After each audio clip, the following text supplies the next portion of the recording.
Magandang araw sa atin lahat mga kababayan, saan man panig ng daigdig naron. Dito na naman tayo sa another episode ng ating vlogs, Badong Ratelis po. Pag-uusapan natin ngayon, ito po, no, BP Sara, unimportant daw, ayon kay BBM. Kaya nagdiriwang po yung mga naniniwala po kay BBM, unimportant pala. Tuwan-tuwa sila eh. Wala naman palang silbi yan. Kala mo. Pag-uusapan din po natin, no?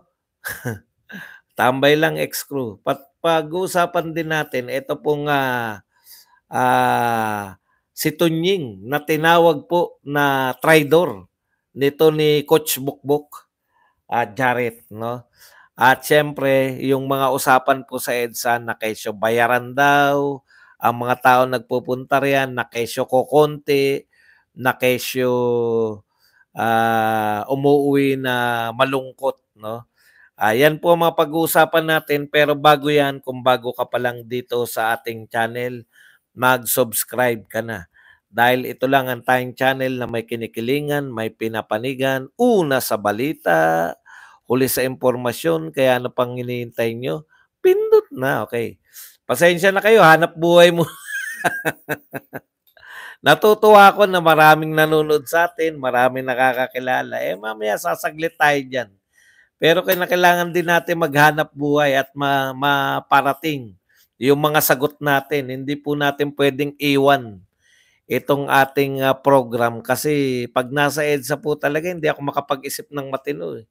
Miski po yung speech ko, kung ano, kung ano-ano lang.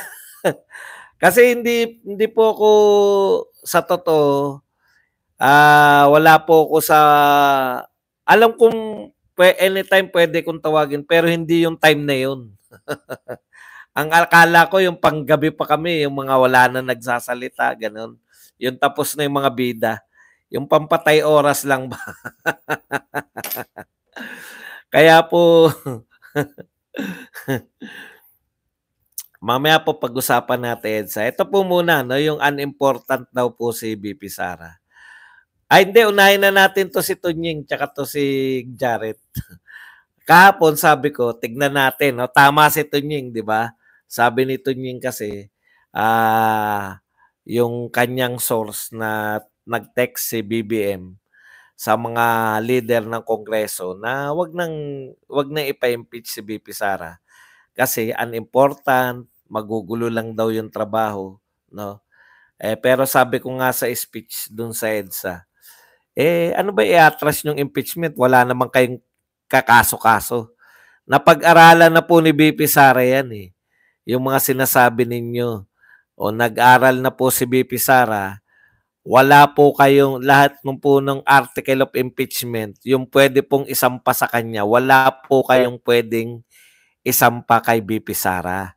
Kaya nga pa ulit-ulit ako, no, na sinasabi ni BP Sara na fishing expedition. Pero hindi ko po maunawaan bakit magkakaroon ng fishing expedition kung wala namang maikakaso nga. Yung pala, eto pala yun, no? Yung nung nagwala si BP Sara, nakapagsalita siya na dahil may threat sa buhay niya, no? Kaya ang sabi niya, 'di ba? Ang linaw eh. Ito na yung fishing expedition kasi bigla kayong nagkaroon na ng kaso sa kanya. Mula doon sa mga sinabi niya in reaction sa ginagawa ninyo, no? Sa ginagawa ninyong yung pangharas sa kanyang mga tauhan diyan sa Office of the Vice President. Okay. So sa madaling salita, mga kapatid, tama all this time si BP Sara, no? Biglang-bigla meron na siyang sabpina sa NBI, biglang-bigla pinatatawag na siya para imbestigahan sa ibang kaso na walang kinalaman. Tandaan nyo, yung kasong pinag-uusapan na natin, wala na pong kinalaman dito sa iniimbestigahan nila. So nakapag-create na talaga sila ng ikakaso sa kanya dahil lang sa pag-iimbestiga. Yun yung ano eh, yun yung sinasabi natin na fishing expedition. All this time, tama pala si BP Sara. Okay. So alam na po natin na merong text si BBM at ito po ay pinagdudahan ni Coach Bukbuk. Ibig sabihin si Coach Bukbuk all this time hindi talaga siya hindi siya kasali sa inner circle. Kaawa-awa naman pala to si Coach Bukbuk. Ha? Buong panahon niya, inuukol niya rin sa pagtatanggol niya. Hindi ka pala kasali.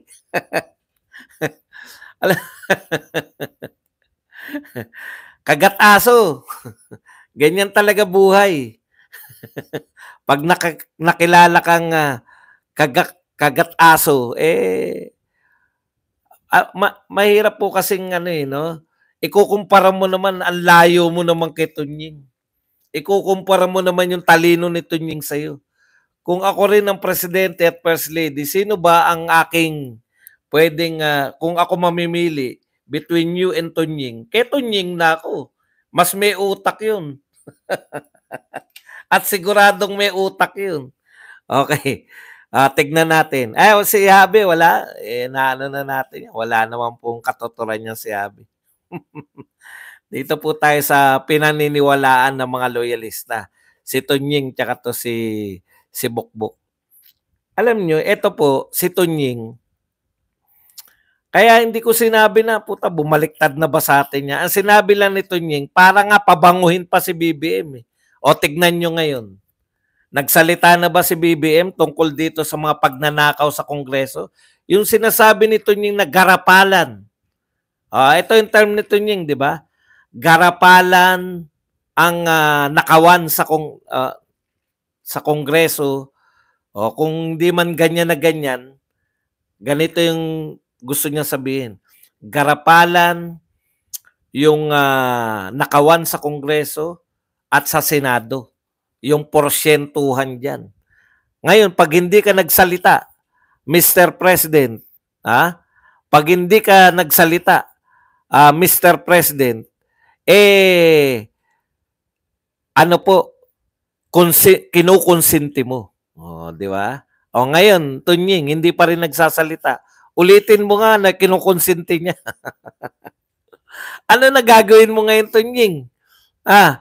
Konsentidor yung amo mo. Tunying, lapit mo ulo mo. Wala lang.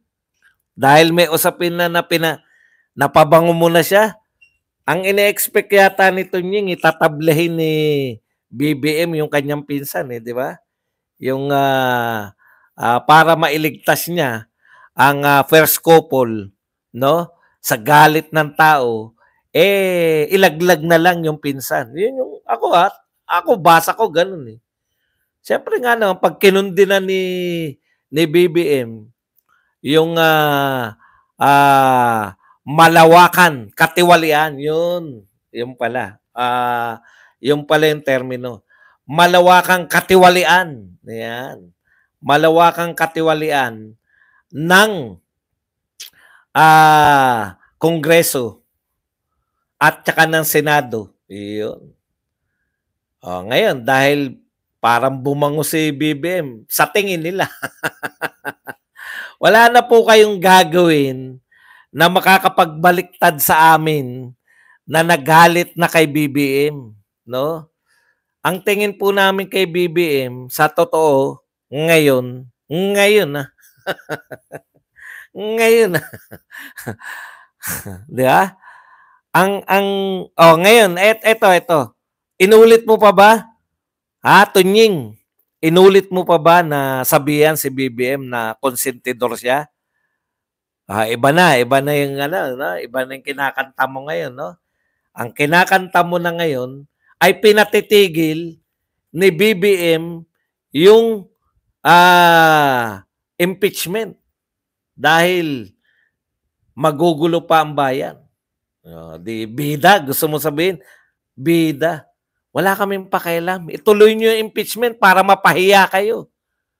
Wala nga kayo may kaso eh. Mag-impeachment pa kayo. Unimportant. Yan. Hindi, dito muna tayo. Tuloy na natin. Ngayon dahil napahiya si Bukbok at pinagpipilitan niya na parang hindi totoo yung sinasabi ni Tunying, no? Na kasi pwede naman daw si BBM mismo ang magsalita. Bakit ipapadaan pa? Di napahiya si ano ngayon, napahiya si Bukbok. Kaya ang sabi niya ngayon para yung mukhang hindi naman siya nakakahiya, umatake pa rin kay Tunying. Traitor daw si Tunying. Akalain mo yung text daw ng Pangulo, pinagkalat. Bakit masaya yung Pangulo nung ini-interview?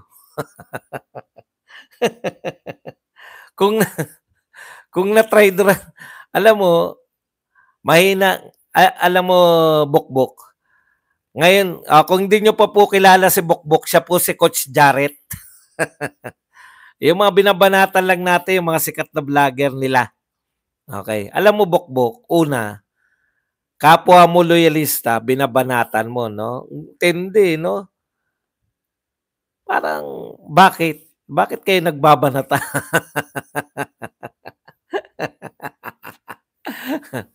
Talaga bang palubog na? O yan na yung ano, yan na yung sinasabi nating way mo para bumaliktad ka na para sa mga Duterte. Sabi naman sa inyo, yung mga yan, mauuna pa sa akin sa Malacanang yan pag presidente na si BP Sara eh. sa lakas ng sa lakas bumaliktad na mga yan. Traitor daw si Tunying kasi yung text na private, na pribado lamang doon sa mga tinex ay ipinagkalat. Hindi mo talaga naunawaan, mahina ka talaga, Bukbok eh.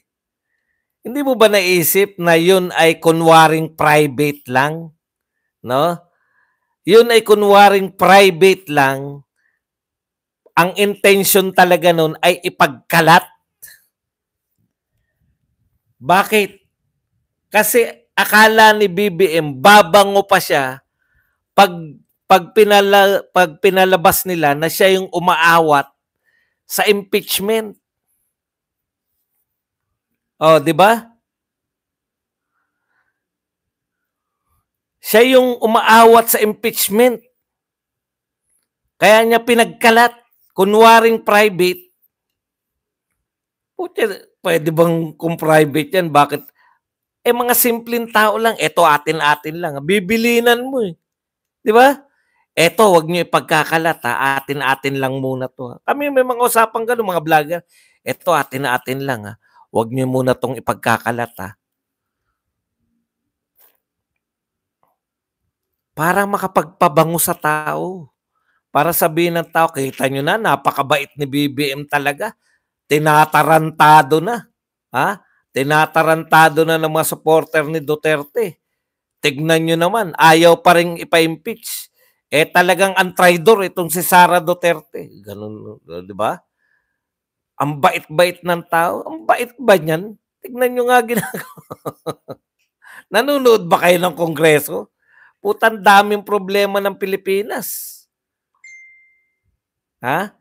Ang daming problema ng Pilipinas. Pero sino po ang iniimbestigahan sa Kongreso? Si Sara Duterte at saka si Tatay Digong. Bakit silang iniimbestigahan? Kasi unimportant si Sara eh. Unimportant kasi. Si Sara Duterte, unimportant kasi. Di ba? Araw-araw, topic ng mga senador, mga congressman. BP Sara, si Rodrigo Duterte, paninira sa mga Duterte, no? Bakit? Kasi nga unimportant, hindi importante si Sara. Alam nyo, maniniwala lang sa inyo na unimportant yung mga kapanalig nyo. Yung mga congressman nga hindi naniniwala eh. Sa tingin nyo ba naniniwala na unimportant yung mga congressman? Tingin nyo naniniwala na unimportant? Kabadong-kabado ang mga congressman. Kita nyo, nagsalita na si BBM. Alam nyo, peke yung, hindi ko sinasabing peke yung text ha. Yung kunwari concern ka na ayaw mo ma-impeach si VP Sara, peke yung kunwari mong concern. Bakit? Takot ka. Lumalaki yung bilang sa EDSA eh. Sabi nga nyo, dami ng pulis eh. Normal po yun. EDSA Revolution nga po siya, 500 pulis, 30 lang sila 30 lang sila. Ano po ba ikakatakot nyo riyan? Hindi naman po yung mga nagpupunta naman sa rally, hindi naman po mga bastos na tao na pag naroon po kayo, maunawaan nyo, hindi naman po nakikipag-away sa pulis. Yun, puntahan nyo yung Mindiola. Kawawa kayo. Binubugbog ng mga bayan muna, mga katropa ni Franz Castro, yung mga pulis. Yun ang mga nananapak ng pulis. Pinadami nyo, di ba? Wala na po nagrarally ng panahon ni Duterte. Ngayon, nauso na naman. Okay, balik tayo.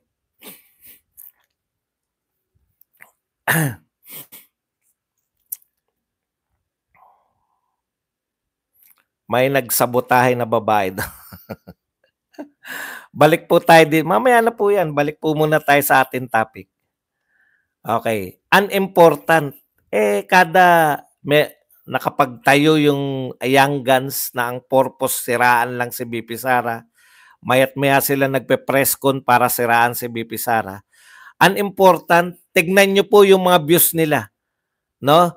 Yung mga views po ng hearing, pag wala po si Tatay Digong at saka si Sara Duterte. Ikumpara nyo po yung views ng hearing. Lahat po ng channel, pati po yung House of Representatives. Lahat ng channel sa mainstream media. Ikumpara nyo po. Unimportant si VP Sara, talaga. Ikumpara nyo po pag nag-speech si BBM at nag-speech si VP Sara.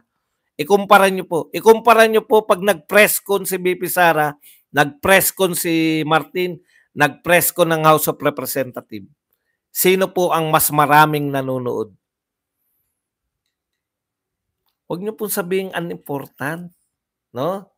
Huwag nyo pong sabihin na unimportant po si VP Sara. At wala pong naniniwala sa inyo, Mr. President. No? Nakakahiya, nakakaawa po kayo. Kung naniniwala, Kongreso hindi naniniwala eh. O eto ngayon, sabi nyo, yun po sukutan kung gaano ka-importante yung mga Duterte. Yung interest ng tao.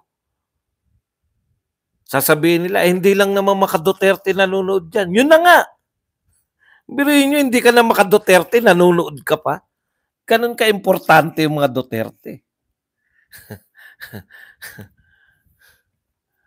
At least ang topic nyo, okay, ayaw mo palang paulit-ulit eh. Ngayon lang po to. Ayaw nyo pala na paulit-ulit eh. Pwede na kayo hindi mag-comment. Paulit-ulit ba to? Ngayon ko lang tinapik tong unimportant. Kailan ba sinabi yan ni Marcos? No? Kailan sinabi ni Marcos yung unimportant? Nung isang araw lang yan eh. Paano kung mauulit-ulit yung unimportant? Sige, punahin nyo po lahat. Pwede kayong kumontra pero wag nyong pakialaman yung aking mga topic. Okay, balik po tayo. Wag kayo dito, dun kayo sa mga hindi nag-uulit.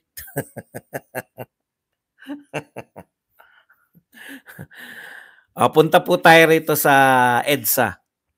Dami po nagsabi. Ngayon ko lang, yung mga magsabing paulit-ulit to. Ngayon ko lang po ako magsasalita tungkol dito sa mga sinasabi ng mga to. Patutunayan ko sa inyo na mali, di ba? Okay. Bayaran daw yung mga taga-EDSA, mga patay gutom at konti lang. Yung bayaran, alam niyo po, sa mga nagsasabing bayaran nyo na nagpupunta ron, mas lalo nyo pong pinatutunayan kung gaano kayo kasinungaling. Kasi lahat ng nagpunta ron, lahat ng pamilya, may pamilya po lahat yan. Alam po ng bawat pamilya na nagpunta ron, no? Alam po ng pamilya na nagpunta ron. Halimbawa ako tatay, nagpunta ako no, alam ng asawa ko, mga kapatid ko na naroon ako sa EDSA. Alam po nila na hindi po bayaran yung kanilang asawa, kapatid at kamag-anak na nagpunta ng EDSA. So marami po ang nagpapatunay na talagang sinungaling yung mga grupo na nagsasabing bayaran ng mga tao ron. Kasi libo-libo po nagpunta ron. Ibig sabihin, libo-libo at kamag-anak ng libo-libo na yun, no? Na nagpunta ron ang magpapasinungaling sa inyo sa real life, hindi po sa kwentuhan. Kala nyo ba maluloko nyo yung mga tao? Real life na po ngayon. Totoong tao na. No? Totoong tao na po yung nagsasabi na pumupunta sila dun at hindi sila bayad. Eto mag-ano lang po tayo ng konting yabang lang po. Marami po dun. Badong, narito ka na, pa-picture naman. Pa-picture. Ang dami po, siguro bago ako makapasok dun, ilang picture muna, kalahating oras, isang oras, kakain lang ako, magsi-CR ka lang, bago ka makapag-CR, ang daming pa-picture. Ibig nyo sabihin, pumunta yung mga yun dahil binayaran sila. Masama raw ang loob ng mga nagpupunta ron. Mga patay gutom daw. Pucha, mga nagpupunta ron, nagbibigay po ng pagkain. Kumakain po sila, hindi po nagpunta ron ng mga Pilipino. Marami po ron. Libo-libo po ang pumunta ron na kaya nilang kumain. Ayaw nilang pumila. Mahaba po pila eh. May pagkain, mahaba pila. Ngayon, yung sasabihin nyo konti at marami na naointehan kayo, asan yung 32 million, no? Asan daw yung 32 million? Ito po real talk tayo. Ang 32 million po, nasa iba't ibang parte ng Pilipinas. Alam nyo ba malaki ang Pilipinas? Yung mga taga Mindanao po, parte po yan ng 32 million na bumoto. Ibig nyo sabihin, pupunta sila sa EDSA. Lahat. No? Yung mga taga Visayas po, na parte po yan ng 32 million. Wala po kaming sinabi na kaya naging Vice President si Sara Duterte dahil may 32 million na nagrally. No?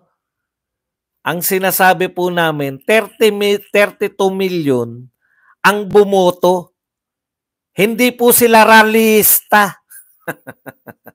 Nagtatanong kayo bakit walang nagrarally na 32 million? Bakit? Sinabi ba namin na kaya naging Vice President si Sara Duterte ay dahil sa 32 million na nagpunta sa EDSA? Mga bugok kasi kayo eh. O kasama pa rin yung OFW sa 32 million.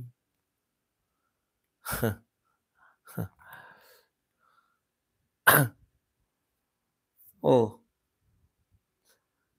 Ito po noong araw. Pag sinabing rally, ang nakakapakinig lang sa mga nagsasalita sa rally.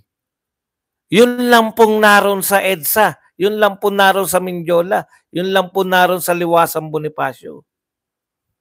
Pero ngayon po ang rally, nakakapakinig kahit po yung nasa Africa, kahit po yung nasa South Korea, nasa Hong Kong, nasa US, iba't ibang parte na US, nasa Canada, nasa Russia, at nasa buong Pilipinas.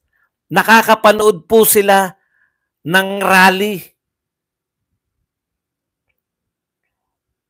Ang point ko lang mga kapatid, no? Yung rally po, hindi na po to exclusive dun sa lugar. Online na rin po pati rally.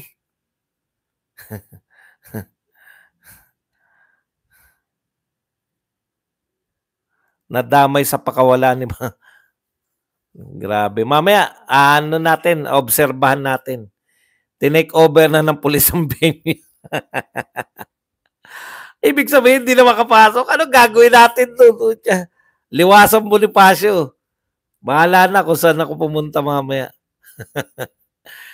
O, UAE. Putya, nagtatampo mga taga-UAE. Iba na po yung forma ng rally ngayon. Yung sinabi ni Badong kagabi, napakinggan ng ilan yung vlogger dun. Ilan yung nanonood ng live. Milyon. Milyon po nanonood ng live. Alam nyo ba yun? Pag samasamahin mo yung mga nanonood sa mga vlogger, ganun po. Live po nilang pinanonood. Okay, sa usapin po ng bayaran, talagang ano na yan, no? Lahat po na nagsasabi na bayaran yan, yung mga umatin at kamag-anak ng umatin, alam nila na nagsisinungaling kayo. Sino man kayo. Alam niyo po kung sino yung nagsabi ng bayaran? Yung mga wala dun. Yung mga wala dun. Yun na nagsasabi na bayaran yung mga taong nagpunta ron. Okay. Hindi naman po tayo ating yung Mindiola eh. Alam natin na yung pupunta po ron sa Mindiola, yung mga tropa ni Castro. Franz Castro. Yan ang mga nambubugbog.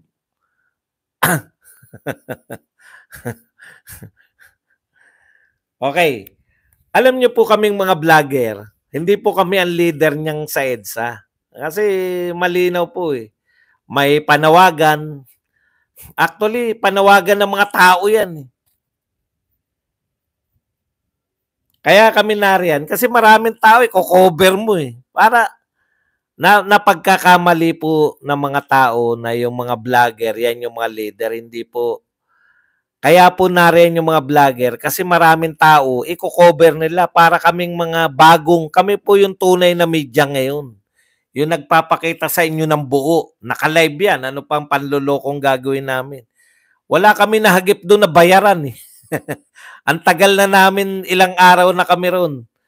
Yung sa loob ng 4 na araw, 3 araw ako naroon. Wala kami nakitang nagbayaran, di ba? May nakita kami na nung una magulo pa yung ano ng kain, parang jambulan eh. Pero naiayos na nila, pumipila na yung mga tao para sa pagkain. Okay. Pag inarangan ng pulis, bakit kayo makikipagtalo? Wag po kayong makipagsagupa sa mga pulis. Wala tayong kalaban-laban diyan.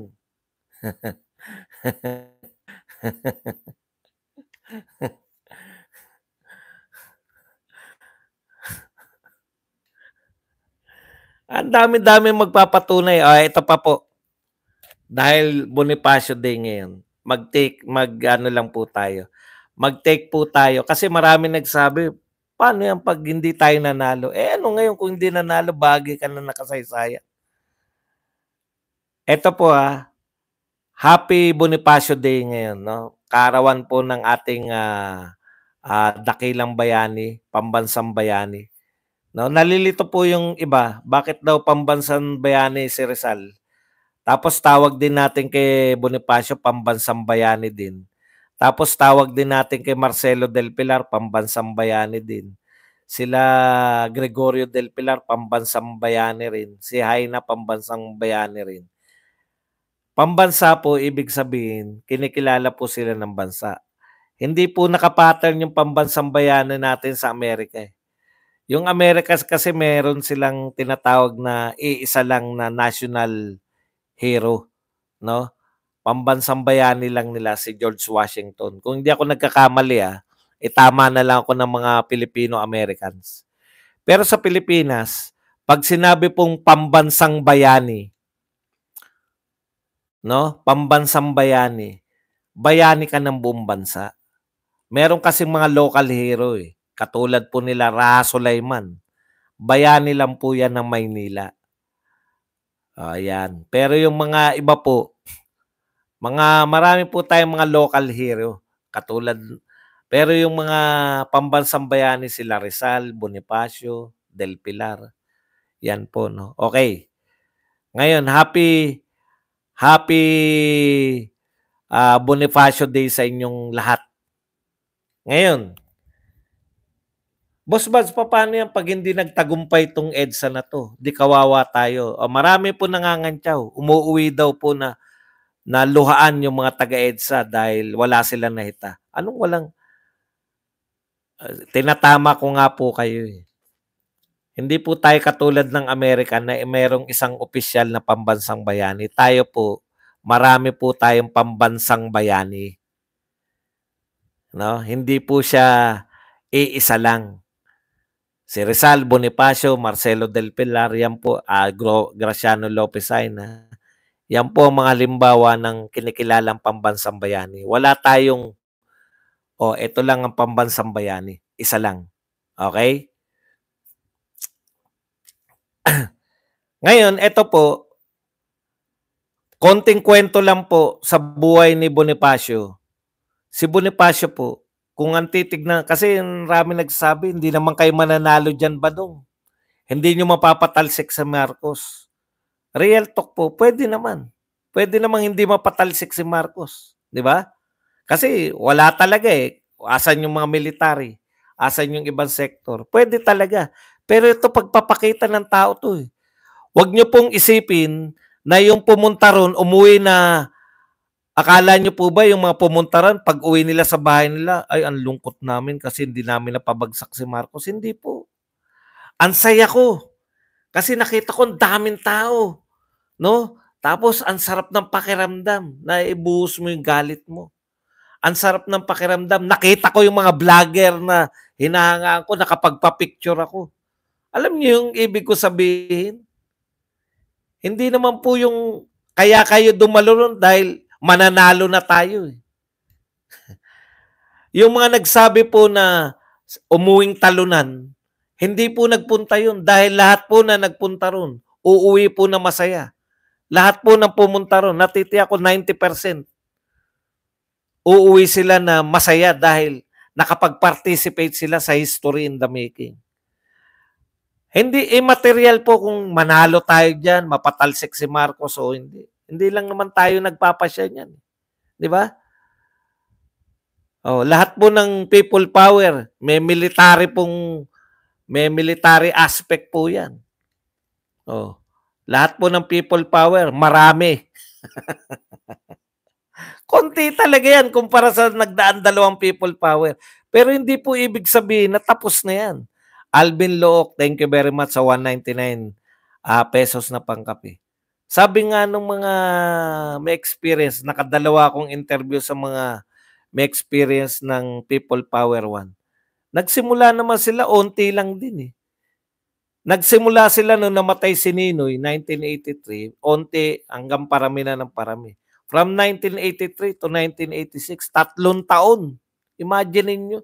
Tayo nagsimula lang tayo mag-rally, 2024 lang.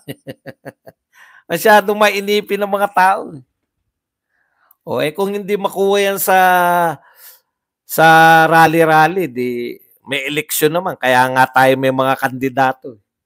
Yun yung point ko. Tuloy-tuloy lang po yung pakikipaglaban natin para sa good governance. Di ba? Okay. Tulad po ng aral ni Bonifacio. Nasaan po? Ano po yung makukuha nating aral kay Bonifacio? Alam niyo po ba si Bonifacio walang naipanalong laban? Bakit siya pambansang bayani ba doon? Wala pala siya naipanalong laban. Di ba? Kasi siya yung unang lumaban. Yung unang mga labanan po ng mga, alam niyo po, marami na pong mga katipunan sa iba't iba, no? O guerrilla sa iba't ibang parte ng Pilipinas. Tinitignan po nila yung Maynila. Sino po pinuno sa Maynila? Si Bonifacio. Una nilusob ni Bonifacio para lang po sa kaalaman ng lahat. Yun po yung nag-spark di ba? Una, nilusob nila yan. August 23. Hindi. Basta somewhere, August 1896. Nilusob nila yung San Juan. Yung San Juan, yung Polvorin. Bakit Polvorin? Kasi doon nakahimpil yung yung mga armas ng mga Kastila Para may armas yung mga Pilipino. Nanalo ba sila Bonifacio doon? Nananalo sila nung una. Pero dumating yung reinforcement eh. Walang reinforcement sila Bonifacio eh. Talo sila, atras sila sa unang labanan. Ikalawang labanan, talo-talo. Maraming talo si Bonifacio eh. Marami palang talo, bakit bayanin natin? Yun po yung importante. May nagpasimula. May nagpasimula. Kasi yung mga Pilipino, gustong-gusto na nilang lumaban, di ba? Laban na. Siya yung siya yung nagtatag ng katipunan. Ikalawa, laban na yung mga Pilipino. Ano bang gagawin natin? Maghihintay tayo yung una, yung lusob. O nung natalo ba sila Bonifacio, anong ginawa ng mga gerilya sa Kapulo sa buong Pilipinas? O nung nabalita nila, lumusob na si Bonifacio sa Pulburin. Teka muna, sinabi ba ng mga katipunero? Sinabi ba ng mga katipunero? Teka muna, hintayin muna natin kung mananalo si Bonifacio. Ay, talo si Bonifacio, uwi na tayo. Hindi naman po ganun na naganap eh. Diba? Nung lumusob na si Bonifacio, lumusob na rin sila sa kanya-kanyang probinsya. Immaterial po kung nanalo si Bonifacio sa unang laban o hindi. Ang importante, may nagpasimula. Nakuha po ninyo? Napasimulan ni Bonifacio yung revolusyon. Kaya siya pambansang bayani. Bukod sa pagtatatag niya, no? Bukod sa pagtatatag niya ng katipunan, siya mismo ang nagpasimula ng unang labanan. Yun ang importante.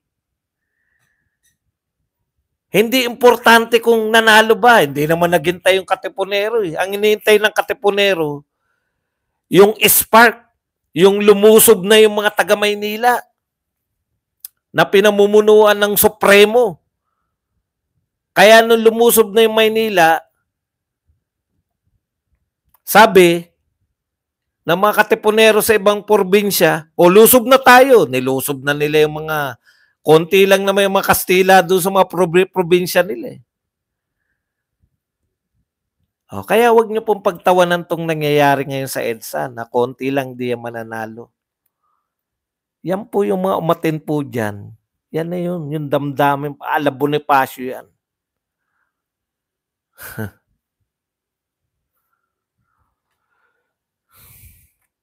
Diba? Yan po yung gustong nating maging aral sa ama ng katipunan. Hindi importante kung ilang beses ka nabigo. Yung importante yung may nagpasimula. Kasi lahat tayo, putya, kailan sisimulan? Nung may nagpasimula na, ay, ang onti pa, tsaka na ako pupunta pag dumami na. Nung dumami na, yan, pinalalayas na ng pulis. Matigil man yan ngayon, yung iba matakot o kung ano man, at least may simula na. May nagsimula na. Yun po yung aral ng katipunan. Yun po ang aral ni Bonifacio. Hindi po yung ang aral po na kinukuha natin ay nanalo ba o natalo si Bonifacio sa unang laban. Hindi po eh. Yung pong mayroong nagsimula. Kung nanalo kagad si Bonifacio sa unang laban, di saglit lang pala yung mga Kastila. Ilang taong ba tinagal nila? 1896. O nanalo sila 1898.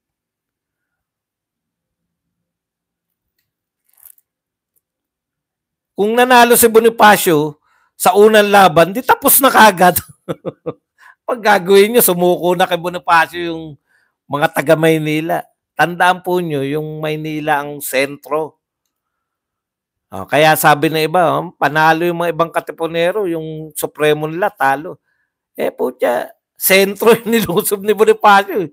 Kayo, mga nilusob nyo, mga probinsya lang. Madali lang, konti lang ang Kastila dyan. Yan po ang aral ng katipunan, hindi po yung panalo agad sa unang laban. Kung hindi yung mayroong nagsimula ng revolusyon. Kaya po si Bonifacio, ama ng katipunan, ama ng himagsikan ay karapat-dapat na maging tunay na, pambansang bayani ng Pilipinas. Kahilera ni Rizal, kahilera nila Marcelo del Pilar at ng iba pang pambansang bayani. Yan lang po ang ating topic. Puwede na po kayong magtanong, puwede po kayong magbigay ng reaksyon at higit sa lahat puwede po kayong